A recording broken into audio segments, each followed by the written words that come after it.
case you couldn't tell, we were screaming, but we were in space. Anyway, welcome to the Comics and Cinema Club. My name's Drew, And I'm Matt. and today we're going to be talking about one of the more iconic sci-fi franchises out there with the Alien franchise, which has some definite highs and some very big lows.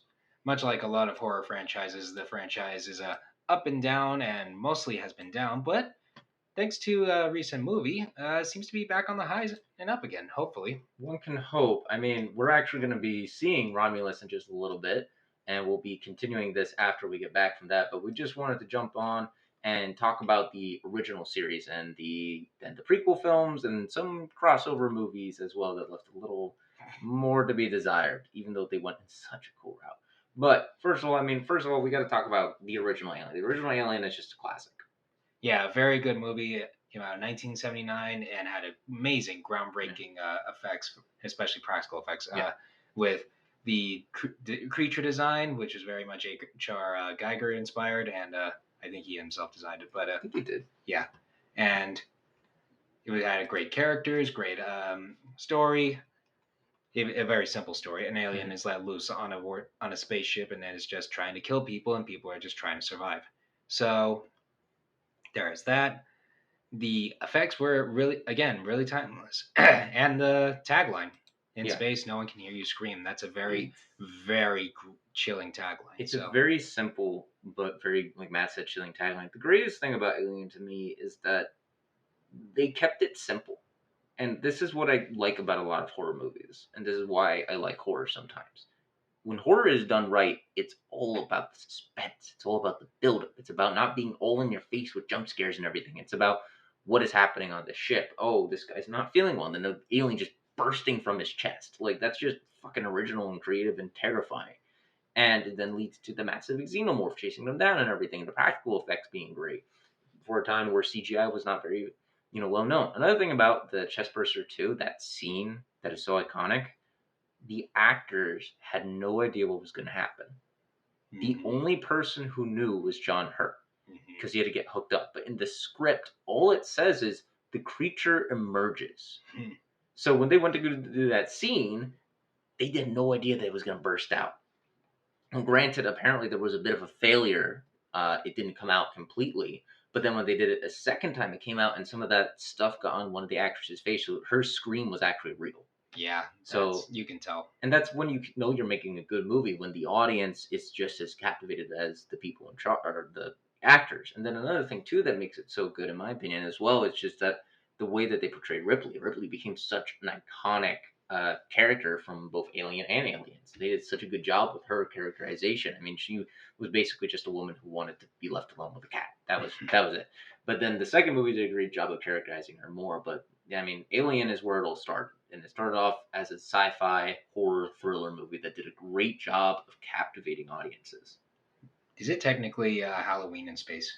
Kind of, yeah. It basically is. It's basically Halloween in space. But with the success of that, I was honestly shocked to find out that the sequel, Aliens, which in turn has the best title in the world because we just saw what one alien could do, so now imagine what multiple ones can do, actually took a long ass time to come out because it was the first film was in 1979, the sequel was in 1986, so almost 10 years. So that's honestly that might be telling, but hey, maybe James Cameron just wanted to make a good one, and by God, he did, because Aliens is often regarded as one of the best horror sequels ever made, and there's a very, very good reason for it. Fun fact, I don't know how true this story is, but there is a story that when James Cameron was pitching Aliens, he walked into a room to the executives and he wrote on a whiteboard, Alien. He looked at them, and then he wrote a giant $sign next to Alien. Again, I don't know how true that story is, but I love it. The point is, though, is that James Cameron did make a great Alien movie, a second sequel, I should say. And the thing about it, though, is the behind the scenes was apparently not great.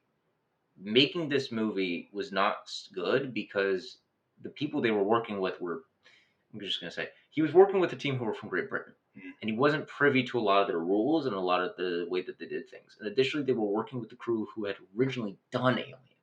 And they were a little disappointed that Ridley Scott hadn't come back. So James Cameron stepping in and taking over, they weren't very impressed with it. He even offered to show them Terminator just to, show them, hey, I can do it. And I don't think anyone really watched it. But it's just, he stepped up to the plate. There were definitely some issues behind the scenes. I think he yelled at the crew. They almost walked off at some points. But what came about was something that completely changed the game because it ended up not just being a horror movie, it ended up being a horror action movie. Like And there was still horror, but it went from like, we're running around, we're hiding in corridors to let's grab our blasters and run in and shoot all the aliens. And it led to some great moments, some great iconic scenes. The music too, like you ever hear that the dun dun dun dun dun dun dun dun dun dun dun? You know what I'm trying to yep, do. yeah. That's where that comes from. That's where that first began with the climactic music when the station is exploding, and then of course the final fight and the final scene where you get one of the best lines ever: "Get away from her, you bitch!" I mean, come on. But then you also have some great characters too in the second one. In my opinion, like the characters in the first one are memorable, but you only really remember Ripley. Mm-hmm. Whereas with the sequel, like you remember Hicks, you remember Bishop, you remember Bill Paxton's character, you remember a lot of great characters in it, and especially Newt was pretty solid too. Freddy Krueger tries to emulate the last scene of this by saying bitch all the time. Yeah, basically. But yeah, and not to mention the design of the Alien Queen definitely stepped up the game because it genuinely feels like an evolution of the xenomorph that came before, and it feels scary, intimidating. I genuinely adore that design. I'm just gonna say, I don't think they were able to top that in the movies since. No, they've kind of just done the same design ever since, and I mean, it's a cool design. The second mouth has just become iconic. It's freaking it's creepy as hell. Game over, man. Game over. That's another iconic line too. I mean, Bill Paxton. That's another thing. Bill Paxton has fought an alien, a predator, and a Terminator, and died all 3 times. And he's unfortunately no longer with us. Yeah, rest in peace, good sir. You fought the good fight. But there we go. We have 2 of the greatest movies ever made, and that's going to do it for our episode. No more Alien movies were ever made until Romulus. No, I'm kidding. Get down. We have Alien Cubed up next. That's what I call it because they literally put it as Alien Cubed. Okay. And it just... What else would you call it? Even more aliens? The best thing I guess I can say about this movie is it was David Fincher's first film. So it put him on the map at least. I mean, that's a good thing, but it just was like space prison. They completely retconned, or they completely like wrote over the ending of the second one where basically everybody dies except for Ripley. Literally, the ending of this movie tried so hard to rip off Terminator, and James Cameron wasn't even involved in this movie. Yeah. That's really telling to me. And I think the alien just came out of a dog this time. This is literally like a dog alien. Yeah. It's like, was it a dog or was it a cow? It was a dog. Okay, it was a cow. It's like a dog. My bad. It's like how are you going to go from something that's so threatening, so menacing, something that really changes the game for this franchise, and then just go into a dog? It's like that's only so scary. And this weird prison cult thing, it just complicates things way too much. And none of them have weapons. A lot of the dialogue can sometimes feel expository in ways that we already know. Like there's one scene where Lance Henrik's melting, decrepit face just exposits things that we already know. It just gets frustrating when you're wasting time like this. Only Ripley has come back, and I don't even think her actress even wanted to come back. She just came back just to die. So that's really telling, honestly. Yeah, it definitely could have just ended it where it was. Holy crap. They had so many rewrites. They had like 4 different scripts. Yeah. Which showcases just how bad of a production this had. And it doesn't even help that they were like, that they just weren't doing a good, like, it's just such a weird movie and they didn't do a great job with executing it. They just were like, hey, we're just going to do this weird alien story on a planet that's a prison, and Ripley's going to have the alien queen in her chest, and then she's going to die, and that's going to be it, guys. No more alien movies until then they did Alien Resurrection in 1997, which was also not great. It actually kind of killed the franchise for a little while. Yeah. Because basically what they did with that was Winona Ryder was, I don't give them that, but basically, and Ron Perlman. Oh yeah, she was. No, Winona Ryder wasn't. Yeah, she was in it. That's what I was saying. I forgot. I thought you were saying Winona Ryder wasn't come back. And I thought you Winona Ryder was in it, and then Ron Perlman. There's actually a kind of a funny story about this movie because there's like a basketball scene in it where they are shooting balls and everything, and Sigourney Weaver was supposed to make the shot. I think and Ron Perlman was watching them do it, and she made it on like the first try. And as he was watching her, she's like, "Oh yeah!" Like he excited. but he did it while they were filming. Thankfully, they didn't like get it in it, I think, or they were able to cut around it. But it's kind of a funny bit. The other thing though about this movie, I think something telling. It was written by Josh Whedon, Yeah. who has kind of fallen out of favor. I mean, granted, this is before he did Buffy and Astonishing X-Men, which were like, and the Avengers, which are pretty much the highlights of his career. But, oh No, yeah, this was after oh Buffy. after Buffy. I'm Yeah, that's sorry, what I I didn't. was. I don't know how old the franchise He is. I'm also sorry. co-wrote Toy Story, which I did He not did. know. Well, that explains a lot. Um, He was on top of the world for a while, and then yeah, fell from grace. yeah, he's not been doing great recently. But I mean, they went all out with clones with this one, and it just did not work. There were a lot of like really weird things that they tried to do, and some. We literally just did a whole episode on clones. Yeah, I mean, here's my thing. I really think that they should have just, yeah, they should just ended it with Cubed, or they should have done different movies. So after that, the Alien franchise went dormant for a little while until 2004 with Alien versus Predator, which is, I'm not I'm not impressed by that movie at all. I know a lot of people like it, and look, I'll give you this: when the Alien Predator actually fight, it's interesting. But that's only like, look, here's the thing: 20 minutes of this movie is Alien versus Predator. The other 20 minutes is dumb humans do dumb things. It's true, and it's a shame. This was in the same year as Freddy versus Jason, so I think it's a very much telling of the concept of crossover battles because they just sort of saved the crossover for like the end or like sporadically throughout the film because they did the same thing there. And here, it's just like Drew said. When it is Alien versus Predator, it's a lot of fun. It's cool. It's cool to see these creatures clash and to see the way their weapons and cultures work with each other or whatever. And it's like, that's a cool concept and it introduces some neat ideas.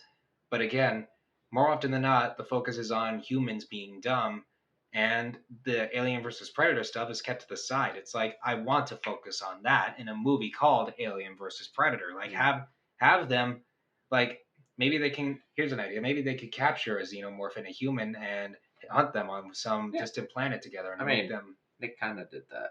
The xenomorph was involved, but that was the predators. Oh yeah. Yeah. But then you look. Here's the thing: the best scene in that movie is when the predator alien pops out of the guy's chest. It's such a cool scene that they then decided to ruin with Aliens versus Predator with Requiem. Yeah. For no reason at all. We're not even going to talk about that. The only thing you need to know is Alien gets women impregnated. That's it. It's a thing. Yeah. Yeah. We That's canon. From there on, it went dark again until 2012 with the movie Prometheus, which I, among probably a whole lot of people, didn't even realize was supposed to be connected to aliens at all. I didn't even realize it until like the very end, truth be told. Yeah, I didn't realize this until I'm looking at it right now. The story and script was by Damon Lindelof. So that actually explains a lot as to why this movie failed. Because for those who don't know, Damon Lindelof, he did Lost. Yeah. He's the whole entire reason why everybody thinks that Lost is one of the best and also one of the worst TV shows ever. Because of that ending. But Prometheus was sort of the same. Prometheus was just, let's do a prequel to Alien, guys. Let's show how the aliens became the aliens. It's like, why? Yeah, like why? What's the real point of this? What is there to gain or to lose? Space goo. Yeah, apparently. And the Prometheus school of running away from things. Yeah, that movie just they just went all out with the gore and they went all out with like, hey, let's have a woman do a C-section to take her alien baby out. That's the only thing that I remembered walking away from that movie. Honest to God, I remember. It's like, I just remember the guy fascinated with like the weird tentacle monster thing. Yeah. Like, oh, you're so pretty and cute, and then it killed him. Yeah. Like, what even is the point of Prometheus? It's just it just complicates something that started off and was very, very well received, just being incredibly simple. Yeah. It just worked being a simple story about aliens on a ship hunting people. And people just trying to survive them. Yeah. That just what works. So I really don't understand this need to complicate things even further. So there's Prometheus, and then that was followed by Alien Covenant in 2017, which I also have beef with. I'll do the fingering. Like that's an actual line from that movie. I'd like to point that out. Alien Covenant was meant to be a sequel to Prometheus. It meant to continue the prequel stuff. It just was not. It wasn't great. To me, it was just kind of boring and bland, and it did a lot of the same things that it did with Prometheus. Maybe it was a bit of a step up because it actually had xenomorphs and it had some cool ideas. Yeah. And I'll say this: the ending of Prometheus wasn't bad with the xenomorph going out of the weird engineered guy's chest. But then in Covenant, just here's the thing: Covenant wasn't scary to me. There weren't any real scary moments in that movie, and I don't know if it's just because Alien is so predictable now. Because you're like, oh, it's gonna pop out of his chest. We all know that now. But the thing with Covenant 2 is that there's literally a scene where these two people are in a shower. They're showering off, they're in love, they're doing all this stuff, and the xenomorph creeps down behind them. It's meant to be suspenseful, it's meant to be scary. The only thing going through my head is this. This is the only thing going through my head is that the xenomorph's inner dialogue is just, hey, room for one more? Like, it's not scary. He's literally just like creeping in to shower with them and join a threesome. It's not scary. It's just like goofy. Yeah. And it's sad that Ridley Scott decided that those were the movies he was going to return to the franchise for. Well, yeah, I haven't actually seen it, so I It's don't not have a great. whole lot to talk about it. But It's in a lot of ways, it's a lot like the Predator franchise, and yes, they both run adjacent to each other because they both had phenomenal first movies. Alien had a great sequel. Predator not so much. Um, then you had Predators, where it tried to do what Aliens did, and it kind of worked. Then you had The Predator, which was uh, nope. autism was a superpower in that movie. That's an actual subplot. Yeah.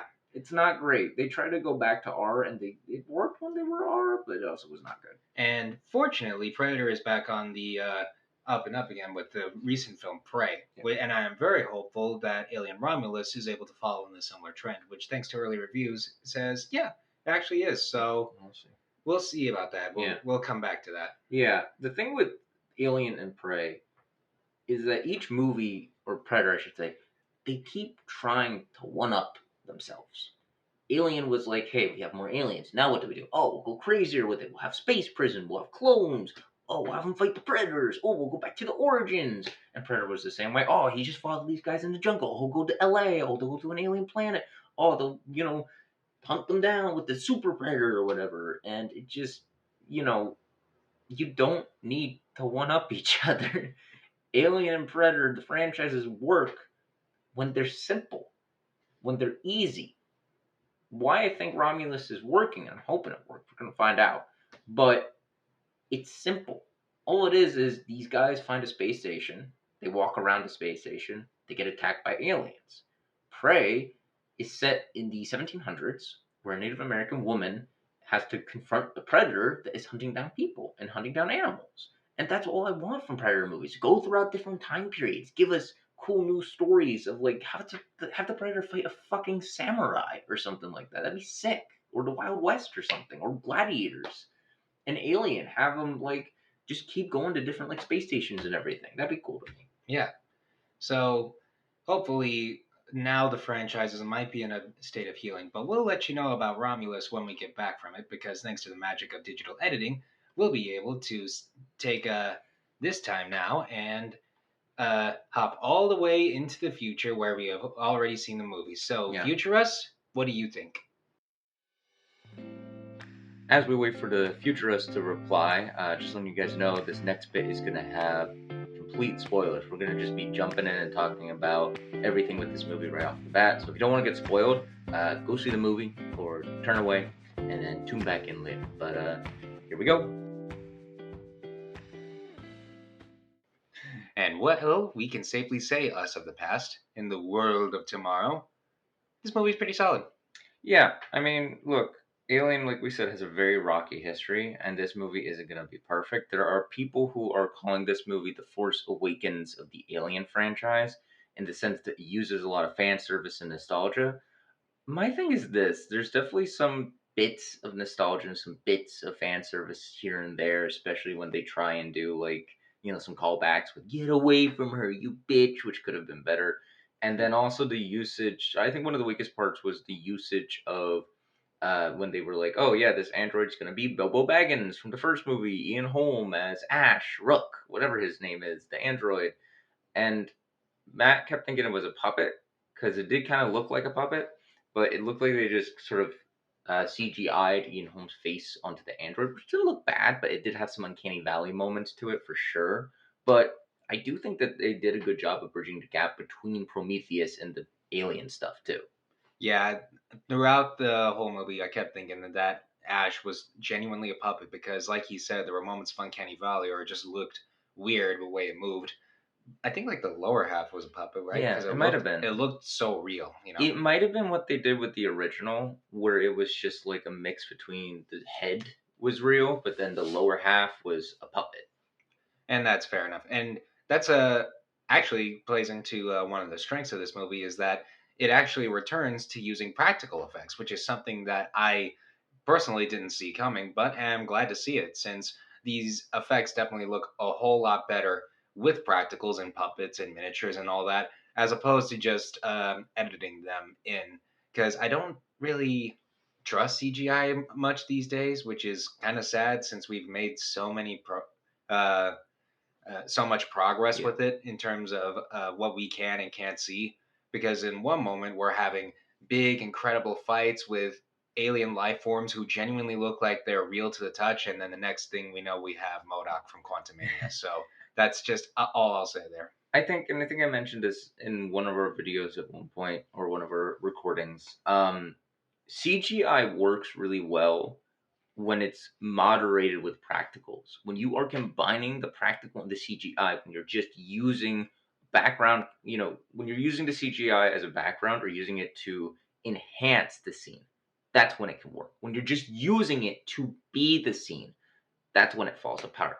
I will say too that some people are also saying that this movie doesn't really do anything new. It just uses a lot of old ideas, like the alien human hybrid sort of stuff, and then the goo from Prometheus, and then it kind of was a bit of a rehash of Alien and Aliens. Look, we're not looking for anything new with this movie. I mean, you guys keep asking for something new, and then we get Prometheus and Alien Covenant. That's not really a positive, in my opinion. Although some people do like Alien Covenant and Prometheus, no judgment. Just don't think they're really that good of movies, in my opinion. But the point is that sometimes you just need something old to jumpstart a series again. I'm not saying that like this that's what Force Awakens needed.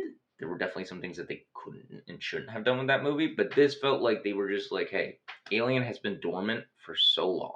We need to reinvigorate it, and that just means doing a really simple and easy story. That's what we do.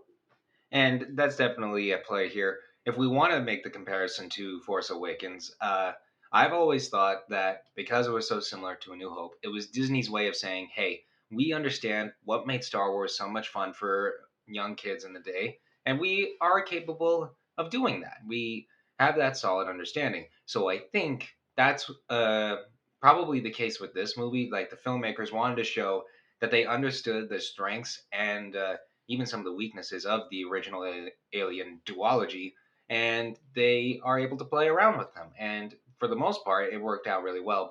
But my biggest issue with this movie is that the third act drags a lot. And granted, it's an entertaining third act, and it does do some interesting ideas and uses some unique and interesting concepts. But the simple truth is, it is long, and it really did not need to be. Yeah, this is where Alien works really well. When the first Alien ends, they're on this. Ripley gets on the ship. The original ship explodes. Everything seems like it's fine. Everything seems like it's normal. She gets on the ship. The alien's there. Like 5 minute, really intense suit up scene. She harpoons it. It goes out the airlock. That's it. That's the ending. It takes like probably 5 to 10 minutes. It's really not that long. Same with Aliens. The ending to Alien. They get on the ship. Everything seems fine. It's all hunky dory, and then all of a sudden the alien's there again, and then it's big giant get away from her you bitch fight, mech and everything. It only lasts, it's a little longer for sure, but it only lasts about 10 minutes. It's concise, it entertains you, it's interesting. Romulus's third act, when the human alien hybrid, which was fucking horrific, by Oh the way, yeah, that thing was terrifying. That looked like Jason Voorhees and, I mean, that looked like Freddy Krueger and Slender Man had a baby. and It literally looked like Freddy Krueger and Slender Man had a baby. it's disgusting. It's disturbing. It looked like Doug Jones played with how skinny it is. So Yeah. maybe they actually used that as a reference. So again, like I said before, the third act has some good stuff, but like that alien monster, human monster hybrid, it's terrifying. It's memorable. But did it really need to last like an extra 30 minutes or It so? was We more were like 15, but or it like was it 15. was pretty long. Yeah, it felt like 30 minutes Yeah, to me. it did, and it was just like it felt like they hit the point, and I was just at that point I was like, okay, what's gonna happen next, guys? Because you keep dragging it on, it feels like you're just sort of spacing it out. I will say though, like this still stands on its own. You know, when people talk, I keep going back to the fan service, but when they keep talking about the fan service, they're acting like people are screaming their heads off when they see Ash or the little tease of Nostromo or the alien Prometheus goo, and I'm just like, I saw Ash and I was just like, oh, that's cool, but I'm not going to scream my head off. They just used it to enhance the plot. Could they have used another android? Yeah, maybe they should have. But the actual characters that were original to the story stood out pretty well. Andy, the android, was a standout character. Same Oh with yeah. Callie Speos, I think that's how you say her name. Her character was great too. And a lot of the characters were memorable. They were likable. You felt them up until they died. Most of them, like that one jerk who was always bullying Andy, was definitely Yeah. easy fodder. I thought he was the Paxton of this movie, but he's his own thing. Yeah. And yeah, that's one of the biggest strengths of this movie is that the characters themselves, while they're not exactly Ripley or Lance Henriksen levels of memorable, they are still fun. They work. They're not. They don't get on your nerves that much. And even when they do, you understand them. You know, you understand why someone probably doesn't trust synthetics because they have this whole backstory with them. Hmm. And, it feels very human, Hmm. surprisingly for an alien film, and that's part of what makes any survival or horror film really really good. If we like the characters and we want to see them succeed, it helps make moments where they're in genuine danger feel like they have a whole lot of tension and suspense. And that is something that this movie has in strides. And I'll say, because there are a whole lot of tense and seat gripping moments where I was just like, oh God, are they going to live? Are they Yeah. going to die? I didn't know, So I definitely will say the characters are one of the best things in this The other movie. thing too is that the characters usually made smart decisions. Like, Yeah. yeah, there were a few moments where they were acting panicked, but they were acting panicked because it was out of stress and fear. Like the whole entire reason this happens is because the guy Matt was talking about, and his name is like I'll say this, I don't really remember a lot of the characters' names. If I were to see them, I'd know them. Yes. But the guy Matt was saying might have been the Paxton kind of character who ended up just being a dick. We're just gonna call him the dick. Yeah. The dick basically had a girlfriend and she had the alien inside of her. So he tried to get her out into safety after he learned that the alien might explode. That was just done out of fear. It was done out of like self preservation. He was nervous for her safety, so he was trying to get her out. And he also didn't really believe it because who's going to believe, oh yeah, an alien's going to pop out of your chest? And not to mention, one of the best arcs for this movie is definitely in the android Yeah. Andy, which, yeah, clever Andy, Yeah. android, yeah, yeah.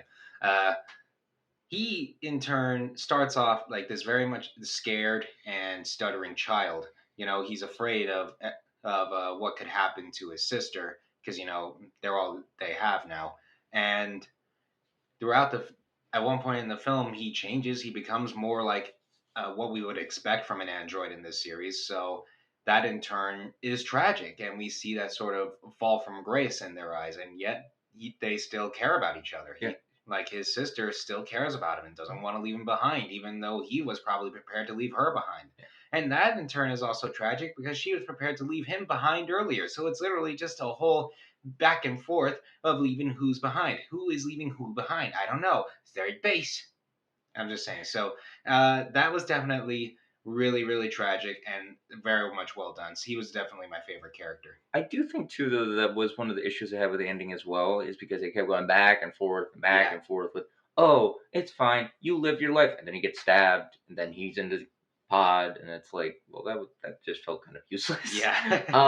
But I mean, I also think that what stood out, like Matt said with the practicals, like when there were some moments where you could kind of tell it was CGI, or you were like, "Oh, that's CGI." When there's a horde of like face huggers running after you, but there were moments like when they're walking through the ship and they're trying to be quiet to sneak past the face huggers. You could tell it's a practical.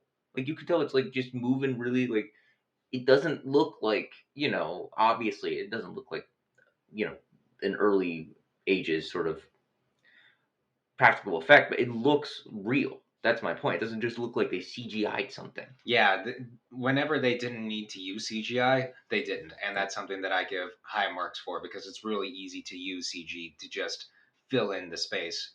And Not to mention, whenever they did use CGI, it was often in like a dark hallway or just like Mm, with the right kind of lighting, so you couldn't even really tell. yeah, So one could genuinely make the argument that they used a lot more practicals than maybe we even realized.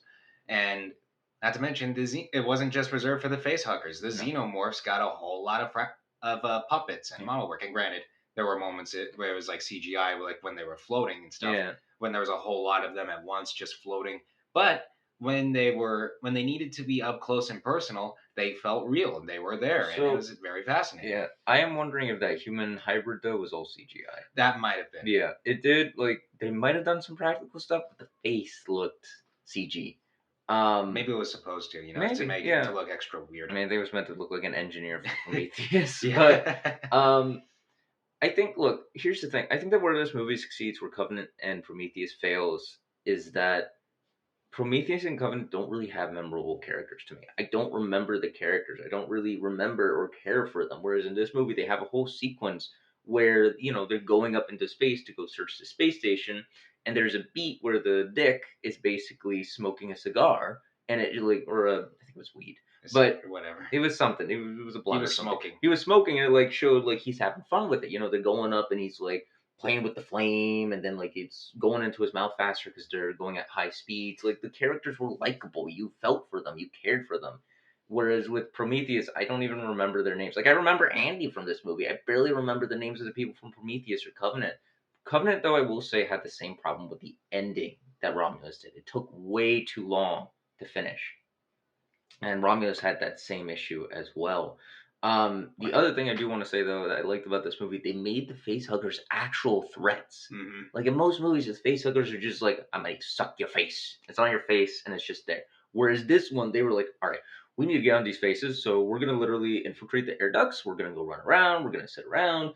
If they move, if they make sounds, if their body temperatures rises, we are going full force for those guys." Like they were actually scared. They're just as scary as the xenomorphs. They felt kind of like a whole swarm of scorpions Yeah, sometimes whenever they moved yeah, around. That's something that I very much appreciate. And again, the xenomorphs are, of course, just as aggressive as ever, and it genuinely feels like a return to form for this hmm franchise because it's not overly complicated. It doesn't waste its time with weird space gods or prison cults without weapons or yeah, whatever, or anything that has plagued the last few movies. This genuinely feels like a solid return to form for the franchise, which I definitely appreciate. yeah, And another thing too, the music was also really yeah. good because Music was great. the soundtrack or whatever, not the soundtrack, the score felt really suspenseful, intense, and it Mhm. added a whole lot to the atmosphere of it. And not to mention, the space station was also pretty scary Yeah. in some shots. Like it's like you have a lab full of glowing blue water, and it's like, wow, what caused this? What? Oh, I genuinely want to see what could have happened to these crew. although they never really did explain why it was called Romulus and Remus. It was a naming convention, I think it had probably. something to do with like, oh, it's meant to be the start of a new empire, but it just felt like, why is this called Romulus? Why is this called Remus? I don't really get that. They didn't really explain it that much. And when are we getting Alien Remus? Just saying. We might never get Alien Remus. I honestly, I'd be curious to see if this does get a sequel, just because nothing to do with like the director or anything, but just I'm curious. Speaking of, you can tell that the director who did this was Did Evil responsible, Dead? did the Evil Dead remake because there was a lot of visceral, grueling uh, gore in this. It Mhm. feels like it is just like the Evil Dead movies. It hurts when you see people get stabbed or when they start to melt. Yeah. The and it genuinely feels almost real. So you could definitely tell this is the guy who did the Evil Dead remake. Yeah. So it will probably make back its money because it had a budget, and I give them props for this too. It had a budget of 80 million. In comparison, I'm actually just curious. So budget of 80 million. It also had a smaller cast. It didn't have like any big names or anything. Not really. Prometheus had a budget of 120 to 130 million. Hmm. In comparison to that, Covenant had a budget of 97 to 111 million. So it was definitely a smaller budget for Covenant. But it feels like it can easily make that money back. It's interesting too that alien movies typically don't like bomb. Hmm They generally make their money back at least. Well, they don't really cost that much too, which is good. Well, comparatively speaking. Yeah, I think the only bomb. I'm actually curious. No, they've never had a bomb. Even Oh, Resurrection was what about did the pretty well. how about the AVP movies?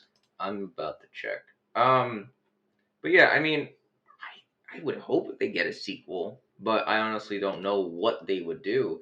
The other thing too, if they do a sequel, here's the thing: if they end up doing a sequel, I would want them to do new things with it. I admit that doing the same story over and over can definitely get old and tiring, especially when you're roping in some stuff from the franchise. But again, like we haven't gotten an Alien movie since 2017. We haven't gotten a technically decent Alien movie since 1986, technically speaking, unless you're a fan of Prometheus and Covenant. Um, so it just feels like this is what it really needed to push it forward and to say, hey, we just need to, you know, Yeah. reinvigorate it a little. AVP Requiem made back its money as did AVP. Yes. I'm not surprised. The simple truth is, we needed a movie like this after so many years of films that genuinely don't feel like they belong in the Alien franchise. So it's nice to have something that feels this much like a return to form. And sure, it may play on nostalgia a bit, but I'll say this: Aliens isn't exactly the most nostalgic franchise in the world, and now nowhere near as much as Marvel or Star Wars or even DC.